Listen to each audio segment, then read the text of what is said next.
Hey guys, my name is Wifies and welcome back to another video. Today we're going to be looking at my entry for the Mumbo Jumbo's Redstone contraption inside a Redstone contraption inside of a Redstone contraption. So this was definitely a hard thing to build, and I had to take a little bit of time to brainstorm what I was gonna do for this.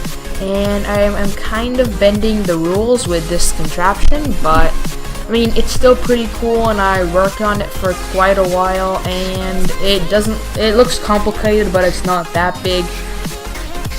And I think I have, this is, before you guys said I use command blocks, this is just to reset the flying machine in case it breaks, which is this part right over here. But this is not part of the deal. The command blocks don't do anything, so don't worry about that. But what I built here is a delivery system, and inside of that delivery system machine is a 4x4 piston door, a smart storage sorting system, a flying machine, and other stuff that I also put in. But those are the three main things, and there's a redstone contraption inside a redstone contraption, and another redstone contraption in that. There's also an item return in that smart storage, so that's three, I don't know, I think. But this is my build, and I hope you guys like it. Let me show you how it works. So in this build you can order either diorite, diamonds, or sponges. For the purpose of this, I'm going to be ordering all of them. You have to take two of the wanted items, so 2 diamonds, 2 blocks of diorite, polished diorite, or 2 sponges, and you insert it in the chest. And let's say I have an item that is not part of it. I can put that item in as well, and then I wait a minute or two, and then hit the order/return button after my order is done, coming in. So I have to wait for a little bit for the order to be done, and then I can hit the order button. But as you can see, this rail is not one of the items, and it was returned to me. I put it in this chest, and it came right back. So there is an item, giving back mode. And I think, so I'll just wait a little bit more, and I'll cut to I'll cut to it when it's done. So guys, it is back, and I think I waited 2 minutes, and I'm pretty sure it's done right now. So let's hit the order button, and as you can see, our 4x4 vault door open, and here comes a flying machine with a minecart chest in it, and that's really awesome right there. And inside is 41 of the items we ordered. So it gives you 41 of the desired items, and then when you're done getting your items, you can hit the return button. And as you guys can see, the flying machine slowly makes its way back, and the vault door closes behind it.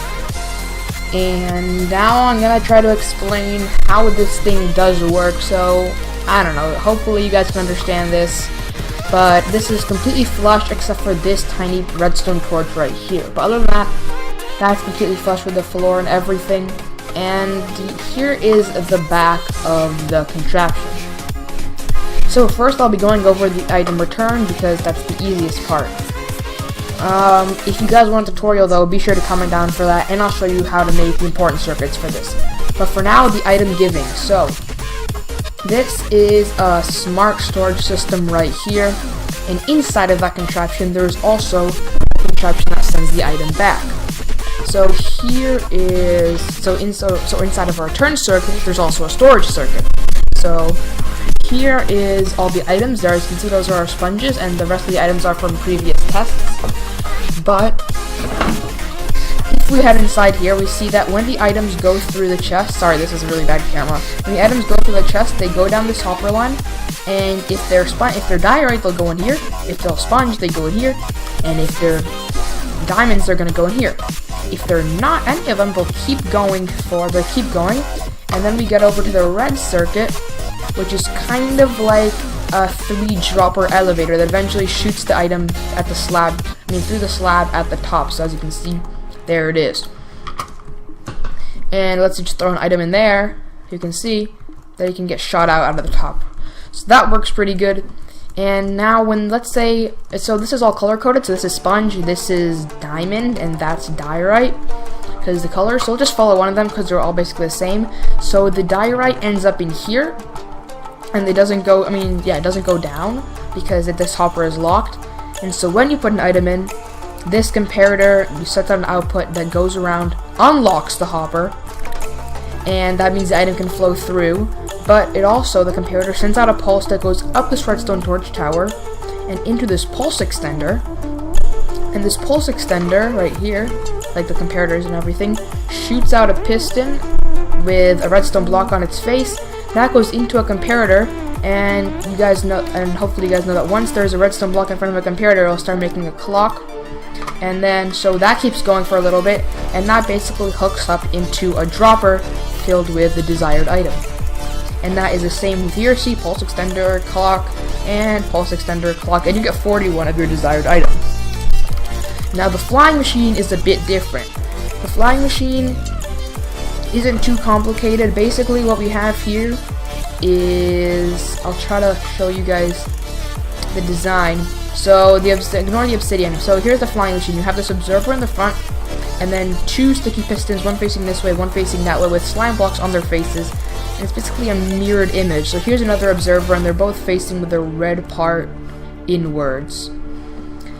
And on top of that, so basically connected to these slime blocks, is a little T formation of slime blocks. So, well, not T, maybe U formation of slime blocks, so like this, and then two quartz blocks, and the minecart can sit right there without getting knocked off. And this is pretty cool, because otherwise the minecart would just get off. And this observer, basically, when it senses a change in the redstone lamp, I can demonstrate by hitting that button, it will fly all the way out. And same thing here. This is why this redstone torch is here. When this redstone lamp turns on, the other observer in the front will pick that up and send the contraption back. So this observer right here. So that's basically the flying machine. And the minecart chest is linked under a hopper, so when an item sprays in, the hopper picks it up and puts it in the minecart chest. Now finally, this was the hardest part of the circuit, the return and order. So once you hope that all the items have been shot from the dispensers, you hit the return and order button. And the return and order button, what it does, it goes off two ways. One of them this way, one of them that way. And this doesn't look up the command blocks. It's totally has nothing to do with this. So one way goes down and goes into this T flip-flop right here. So right now it's off. And when it's on, this redstone lamp will turn on, which means it has been ordered. And that's just how it turned out. I didn't plan for it to be like that or anything. But now, after that turns on, when the flying machine gets here to this spot and you hit the button again, it will turn off and that will send a signal. So there's that tiny thing right here. But more importantly, on the other side, what we have is another T flip-flop, so that if you use levers it would get messed up, but because we use buttons then it doesn't. And we have this T flip-flop sending the pulse into a pretty big pulse extender. And the reason for this is, if we open the door, and this is the circuit for the piston door, it's pretty simple. We have pistons going on like that, and double piston extender with slime blocks attached on either side, and then bottom pistons. That's our 4x4 volt door. And explaining why we have a pulse extender, if we just open the door, let's just do it. We have no items in, so it's not going to hurt. If we just open the door, and it would wait there, so the door opens first, and then the flying machine gets launched, so that's all good.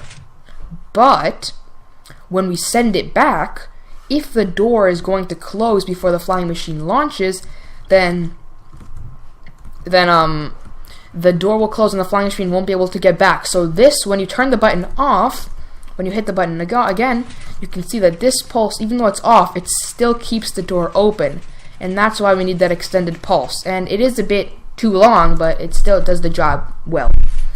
And if we keep following this orange line, this is the return circuit, we can see we head over here to this long clock, which sends the flying machine done. So it goes into this redstone lamp, which powers the flying machine to go outwards. And basically that's how I did it, because the door opens, so we give time for the door to open, and then we have a monostable circuit right here, so that, because if this was on, the moment the flying machine would get back, this thing would go off, like this thing would turn off if there was a lever. Actually, let me try to, I don't know if you understood that was kind of super complicated, but just taking this and going out for a sec, if the flying machine was off, so this turns it on, so it goes all the way, but then when it comes back, if this light is on, when it arrives back, the light will be off. And that would mean that it would go backwards into the door. That's why we have this one tick pulse here, so that it won't break. And that's all. So I hope you guys enjoy this video. Thanks for watching. Be sure to leave a like, and I'll see you next time. Peace.